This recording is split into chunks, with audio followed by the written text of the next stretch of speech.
नमस्कार, भक्ति स्पिरिचुअल में आप सबका स्वागत है। हम आपसे एक कथा शेयर करते हैं। कथा सुने थे हम कि भगवान रामचंद्र जी और कृष्ण भगवान जी के बारे में। जब वो छोटे, ऐसे कहा जाता है कि एक साकेत धाम है और एक वृंदावन धाम है, अभी भी है, जो अदृश्य हम लोगों को नहीं दिख सकता, लेकिन है। तो एक बार क्या हुआ, एक कथा हम कहीं सुने थे, अभी आपसे शेयर कर रहे हैं। एक बार क्या हुआ कि कौशल्या माता का और यशोदा माँ का, दोनों लोग का मन किया एक दूसरे से मिलने का। और यशोदा माँ कृष्ण जी को हाथ में गोदी मिली और कौशल्या माता रामचंद्र जी को गोदी मिली और आई मिलने एक दूसरे से। वो लोग रास्ते में ही मिल गए और उन लोगों में बहुत सारी बातें हुई और दोनों लोग अपने अपने बच्चे को उतार दी खेलने के लिए और एक जैसे लग रहे थे, एकदम एक जैसे। भगवान रामचंद्र जी और कृष्णचंद्र महाराज जी एक जैसे ही लग रहे थे। और दोनों लोग कब खेलते खेलते फिर वो लोग बात करते करते गोदी में उठाई और चल दिए अपने अपने घर। ऐसे कहा जाता है कि कौशल्या माता कृष्ण भगवान जी को अपने घर लेते गई और यशोदा माँ रामचंद्र जी को अपने घर लेते गई है। तो जब जाती हैं तो उन लोगों की हरकतें कुछ अलग होती हैं। रामचंद्र जी ऐसे रहते हैं जो बहुत ज़्यादा अनुशासन में रहने वाले, एक छोटे से बच्चे रहते हैं लेकिन बहुत ज़्यादा अनुशासन में रहते हैं। और दशरथ जी के साथ खाना खाते हैं, लेकिन साथ में बैठ के अलग एकदम शिष्टाचार से। लेकिन कृष्ण भगवान जी ऐसे भोजन करते हैं, ऐसे खाते हैं कि वो जो भी खाते हैं गोदी में बैठ के नंद बाबा के और उनकी दाढ़ी में, उनके मुंह पे मल देते हैं खाना जो भी रहता है, मक्खन कड़ी जो भी। तो जब कृष्ण भगवान जी जाते हैं दशरथ जी के साथ, कौशल्या माता के साथ और दशरथ जी के साथ बैठ के जब भोजन करते हैं तो क्या करते हैं, जो भी भोजन रहता है उनके मुंह पे लगा देते हैं और गोदी में बैठ के खाते हैं। तो उनको थोड़ा सा अजीब लगता है, लेकिन आनंद भी आता है उनको कि आज इनको क्या हो गया है राघव को, जो ऐसा कर रहे हैं।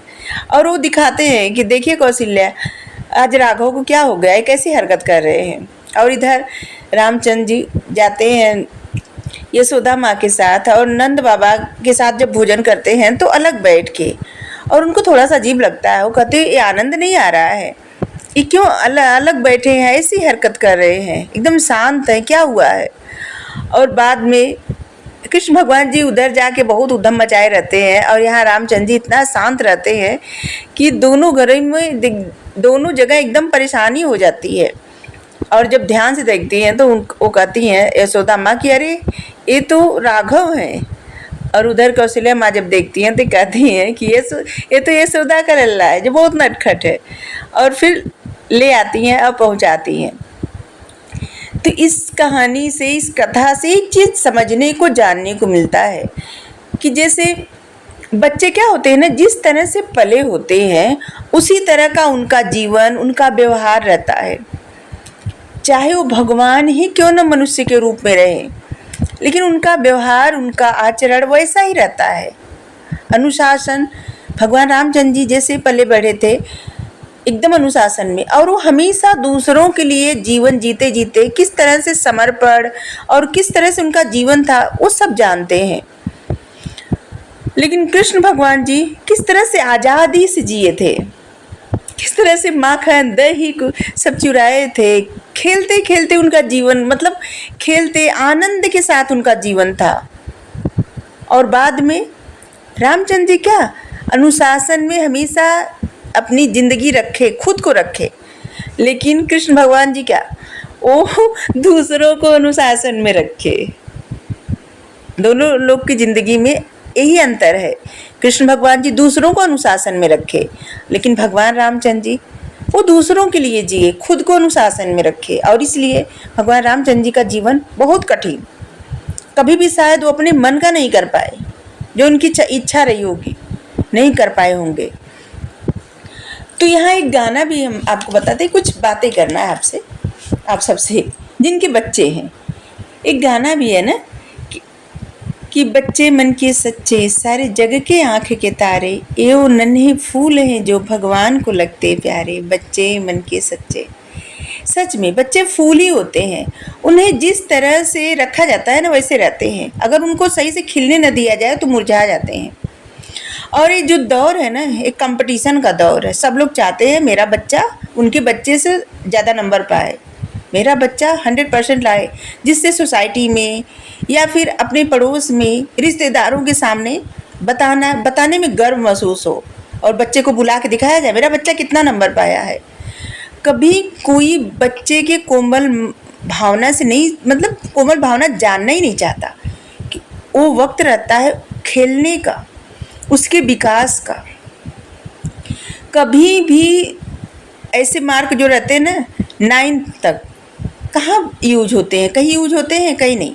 अगर कहीं मार्कशीट लगती है तो हाई स्कूल इंटर लगती है, इससे पहले के कहाँ लगती है। कितना भी नंबर कोई पाए क्या फ़ायदा। इतने दबाव में, इतना प्रेशर के साथ बच्चों को रखा जाता है। खेलना कूदना उनकी अपनी, मतलब वो बचपन से एक बोझ लेके चलते रहते हैं और जिससे उनके मासूम मन पे इतना दबाव पड़ता है कि कोमल मन कुम्हला जाता है। जिससे फूल सूख जाता है ना, बस उसी तरह से उनका कोमल मन सूख जाता है और एक बोझ तले रहते हैं। कभी कभी आप देखे होंगे जो बच्चे बचपन में बहुत तेज रहते हैं, बहुत होशियार रहते हैं और उनसे उनके माता पिता की और लोगों की उम्मीदें बहुत ज़्यादा ही बढ़ जाती है और टीचर की भी।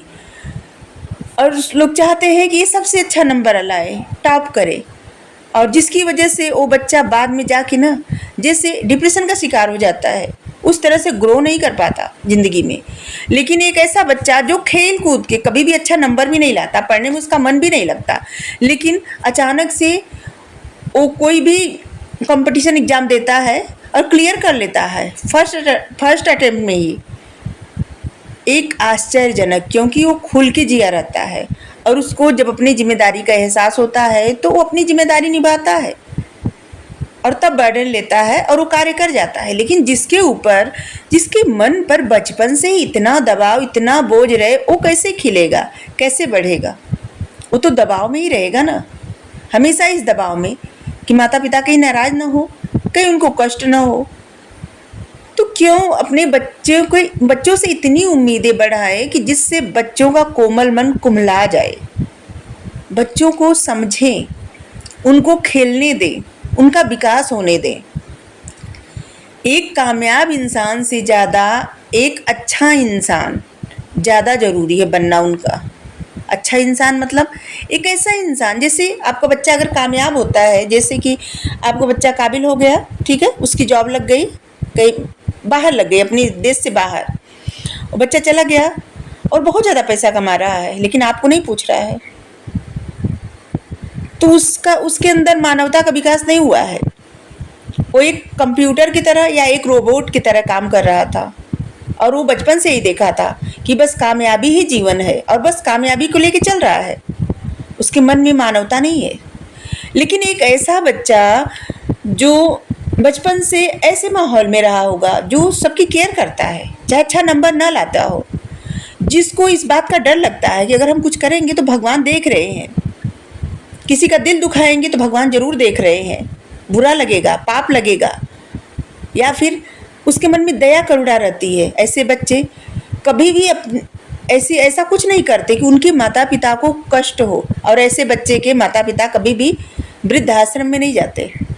लेकिन ऐसे बच्चे जो सिर्फ कामयाबी के पीछे दौड़ाए जाते हैं, सिर्फ कामयाबी उनको चाहिए, सिर्फ पैसे के पीछे, ऐसे बच्चों के माता पिता वृद्धाश्रम में ज़रूर जाते हैं। कोई ऐसे लगता है, हमारा मानना है।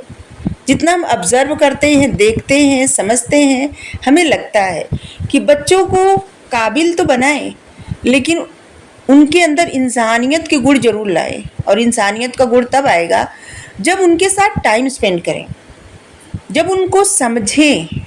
ठीक है, उनको समझना ज़रूरी है, सिर्फ समझाना ज़रूरी नहीं है कि बच्चों को समझाते जाए। उनको समझें, उनको रोबोट ना समझें,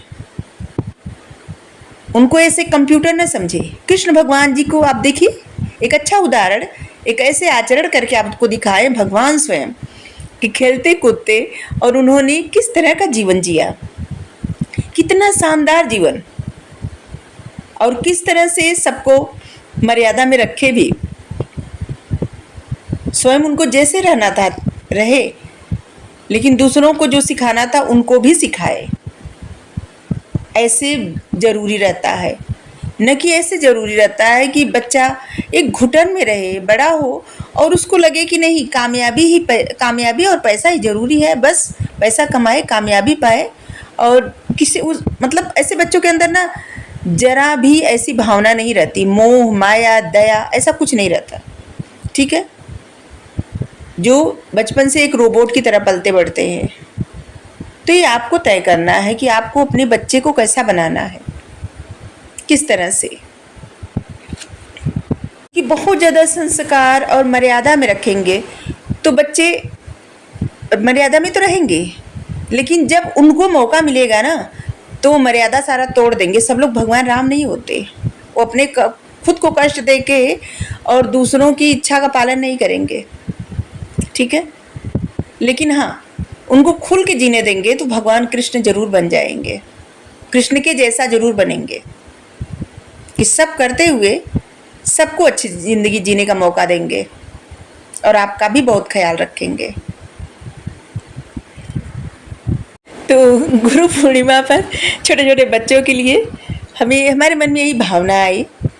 तो देखिए, बच्चे सच में फूल होते हैं और उन्हें बहुत संभाल के रखिए, उनके मन का होने दीजिए अभी, क्योंकि एक वक्त के बाद ना कोई अपने मन का नहीं कर पाता। बचपन ही एक ऐसा रहता है जब वो खुल के खेल सकते हैं, खुल के जी सकते हैं, खुल के रह सकते हैं, तो उनका बचपन जीने दीजिए। बचपन से ही कंपटीशन में मत बैठाइए। जिन तक हमारी ये बातें पहुंच रही हैं वो अपने बच्चों को जीने का मतलब जीने दें, उनकी ज़िंदगी जीने दें, क्योंकि बड़े हो जाएंगे तो खुद ही दबाव में रहते हैं, खुद ही उनकी ज़िंदगी ऐसी रहती है जैसे आपकी ज़िंदगी है, प्रेशर में, उनकी भी ऐसी ही रहेगी और बचपन कभी वापस लौट के नहीं आता।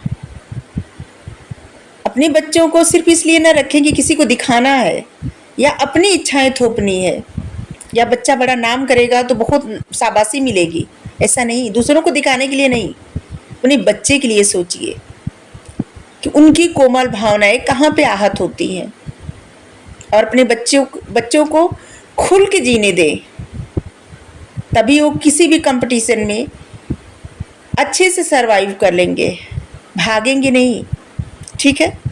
डरेंगे भी नहीं। तो आज के लिए इतना ही, थैंक यू।